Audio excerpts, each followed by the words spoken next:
Hello students, how are you? Welcome to my class my dear students.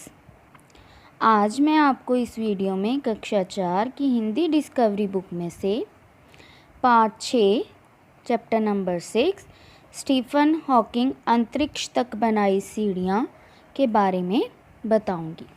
अब start करते हैं हम story. Stephen Hawking अंतरिक्ष तक बनाई सीढ़ियाँ। सिंपल सी बात बता रही हूँ कि ये जो पर्सन था स्टीफन हॉकिंग, ये चल फिर नहीं सकता था, इसकी बॉडी बिल्कुल भी काम नहीं करती थी, सिर्फ इसका माइंड और इसकी हाथ की उंगलियाँ काम करती थी। क्लियर? अब मैं स्टार्ट कर रही हूँ स्टोरी। हमेशा ऊपर देखो, तारों की तरफ देखना चाहिए, अपने पैरों की तरफ नीचे नहीं। पैरों को नहीं देखना चाहिए बल्कि ऊंचाइयों को देखने की कोशिश करनी चाहिए। काम करना कभी बंद ना करें, काम ही आपको अर्थ और उद्देश्य देता है, इसके बिना जीवन रिक्त होता है, खाली। स्टीफन हॉकिंग कहना चाहते हैं कि अपने काम को करने के लिए हमेशा ऊपर की तरफ देखो, नीचे की तरफ नहीं देखना। काम को कभी भी बंद नहीं करना, क्योंकि काम ही हमें अर्थ और उद्देश्य, लक्ष्य प्राप्त करने का एक ज़रिया बताता है। इसके बिना जीवन क्या है? रिक्त है, खाली है। ये ब्रह्मांड है, ये वाक्य है ब्रह्मांड के गहरे रहस्यों को सुलझाने वाले स्टीफन हॉकिंग के। वे एक जिंदा दिल और खुश मिजाज व्यक्ति थे। साल 1963 की बात है। 21 साल के स्टीफन हॉकिंग ऑक्सफोर्ड यूनिवर्सिटी में अंतिम वर्ष लास्ट ईयर बीए फाइनल की पढ़ाई कर रहे थे। अचानक एक दिन वो सीढ़ियाँ चढ़ते हुए गिर गए, जिससे उनका पूरा शरीर क्या था, जाम हो गया था, बिल्कुल स्टॉप हो गया था। डॉक्टर ने उनको मोटर न्यूरॉन नामक की बीमारी से पीड़ित बताया, एक बीमारी का नाम बताया, जिसके कारण उनकी जो बॉडी है बिल्कुल भी रिएक्ट करना बंद हो गई थी, बिल्कुल जाम हो गई थी, स्टॉप हो गई थी, बिल्कुल भी हिलजुल नहीं कर रही थी। जो ये भी कहा कि अब वो 2 साल से ज़्यादा ज़िंदा नहीं रहती। उस टाइम उनकी बीमारी इतनी ज़्यादा ऐसी थी कि डॉक्टर के अनुसार वो 2 साल से ज़्यादा ज़िंदा नहीं रह पाएंगे, ये उन्होंने बता दिया। साथ ही जब तक जिंदा रहेंगे उनके शरीर में दिमाग को छोड़कर दूसरा कोई अंग काम नहीं करेगा। डॉक्टर ने बताया कि उनका माइंड जो है, दिमाग जो है वो काम करेगा, अदर कोई भी पार्ट उनका बॉडी का काम नहीं करेगा। एक तरह से ये बीमारी गंभीर लकवे की तरह थी। लकवा भी एक बीमारी है बेटा, उसमें भी क्या है, बॉडी रिएक्ट करना बंद कर देती है, काम करना बंद कर देती है, स्टॉप हो जाती है। जब ये बात युवा हॉकिंग ने सुनी तो रोने लगे। उन्होंने कहा कि किस्मत ने क्या मेरे साथ बहुत बड़ा मजाक किया है, भद्दा मजाक किया है। मैं अब सीढ़ी नहीं चढ़ सकता, ये अब विज्ञान ही मेरी नीति है। मतलब वो विज्ञान को अपनी एक मंजिल बनाना चाहते थे।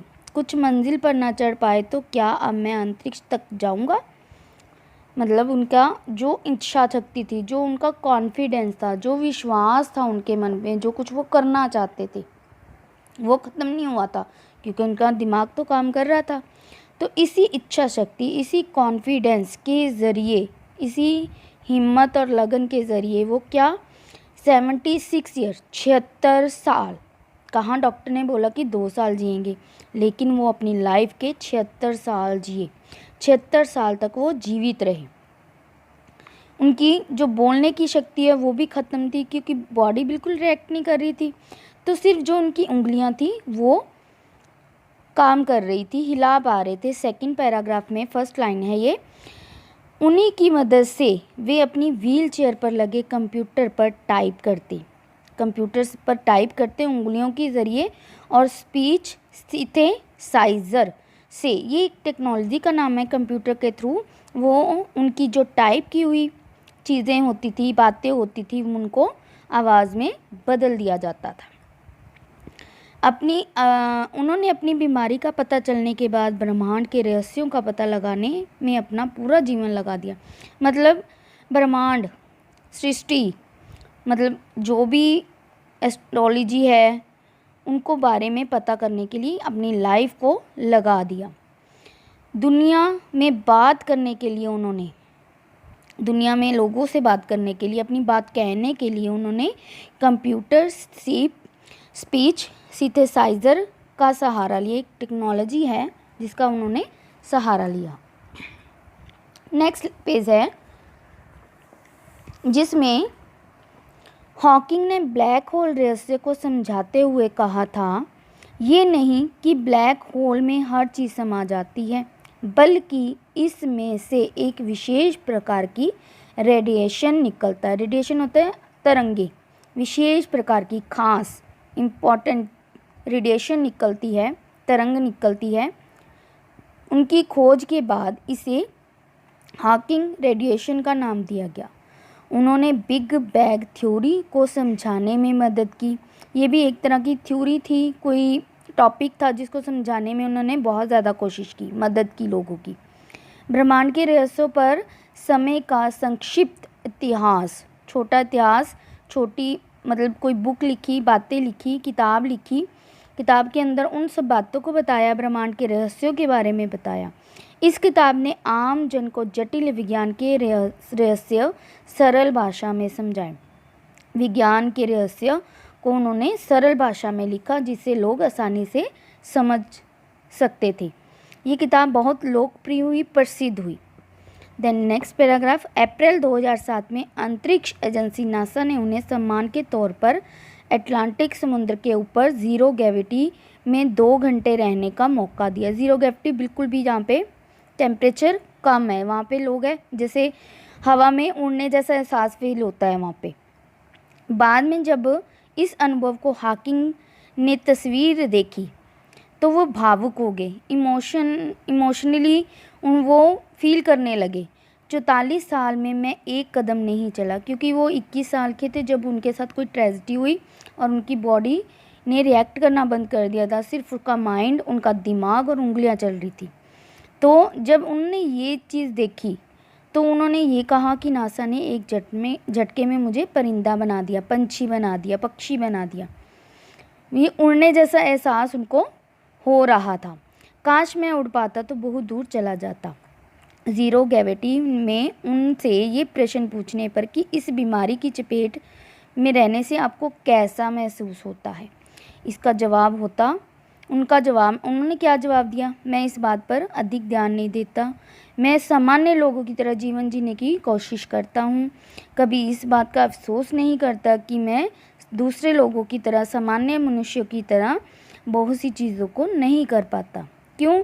क्योंकि उनकी इच्छा शक्ति इतनी ज़्यादा स्ट्रॉन्ग थी कि उन्होंने अपनी लाइफ में बहुत नाम कमाया। देन उसके बाद 2013 में उनके जीवन पर हॉकिंग नाम की एक फ़िल्म बनाई गई जिनमें उन्होंने कहा, चूँकि हर दिन मेरे लिए आखिरी दिन होता था, क्योंकि उनकी जो लाइफ थी, उनका जो बॉडी स्ट्रक्चर था, वो कभी भी जवाब दे सकता था, कभी भी उनकी डेथ हो सकती थी।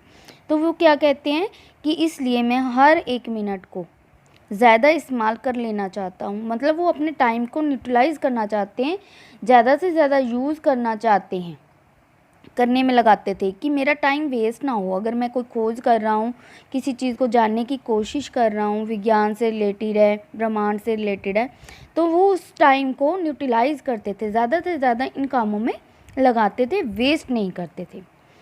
देन 21 साल की उम्र के बाद वे पूरी ज़िंदगी व्हील चेयर पर, क्योंकि जब 21 ईयर्स के थे तो वो सीढ़ियों से गिरे थे, तो उसके बाद उनकी बॉडी क्या है, रिएक्ट करना बंद कर गई थी, लिक्विड जैसी बीमारी हो गई थी उनकी बॉडी में, सिर्फ माइंड, उनका दिमाग और फिंगर्स काम करती थी। उन्होंने इंग्लैंड की सरकारी नेशनल हेल्थ सर्विस के प्रति आभार व्यक्त किया। इसी की वजह से वे गंभीर बीमारी के बावजूद जीवित रह सकी। स्पेशल जो है इंग्लैंड की सरकारी नेशनल हेल्थ सर्विस का उन्होंने धन्यवाद किया, क्योंकि उन्होंने उनकी बहुत ज़्यादा हेल्प की थी। ऐसी बीमारी होने के बावजूद भी वो अपनी इच्छा शक्ति और उनकी हेल्प से 76 साल तक लाइफ उन्होंने जीवित रहे वो 76 साल। भौतिकी में योगदान के लिए उन्होंने अमेरिका का सबसे उच्च नागरिक सम्मान दिया गया। मतलब बेस्ट नागरिक का सम्मान दिया गया। उन्हें नोबल नहीं मिला, नोबल होता है पुरस्कार बेटा, एक नेम है, नोबल पुरस्कार नहीं मिला क्योंकि उन्होंने ब्लैक होल सिद्धांत को साबित नहीं किया जा सका। उनके जो ब्लैक होल का एक रहस्य था जिसको वो समझाना चाहते थे, उसको एक्सप्लेन करना चाहते थे, वो साबित नहीं कर पाए। 14 मार्च को, लास्ट लाइन है, 14 मार्च को ब्रिटेन के कैम्ब्रिज स्थित घर में उनका निधन हो गया, उनकी डेथ हो गई। ये थी उनकी लाइफ हिस्ट्री छोटी सी स्टीफन हॉकिंग की, जिन्होंने अपनी लाइफ में कभी भी ये नहीं सोचा कि मेरी बॉडी रिएक्ट नहीं कर रही तो मैं फेल हूँ, मैं असफल हूँ। नहीं, उन्होंने अपने माइंड के ज़रिए, अपनी फिंगर्स की हेल्प से मतलब लाइफ में बहुत कुछ किया, ऐसे रहस्यों की खोज की, ब्रह्मांड से रिलेटेड, विज्ञान से रिलेटेड। तो उन्होंने कभी भी अपनी सोच को नीचे नहीं होने दिया, बल्कि अपनी सोच को एक अच्छी पकड़ देकर अच्छे मतलब कार्यों में लगाया, अपने टाइम को उन्होंने यूज़ किया। इसमें बहुत सी बातें समझने वाली हैं और इस स्टोरी से हमें ये शिक्षा मिलती है कि इंसान अपनी इच्छा शक्ति के सहारे बहुत कुछ कर सकता है। Take care of yourself. Bye bye.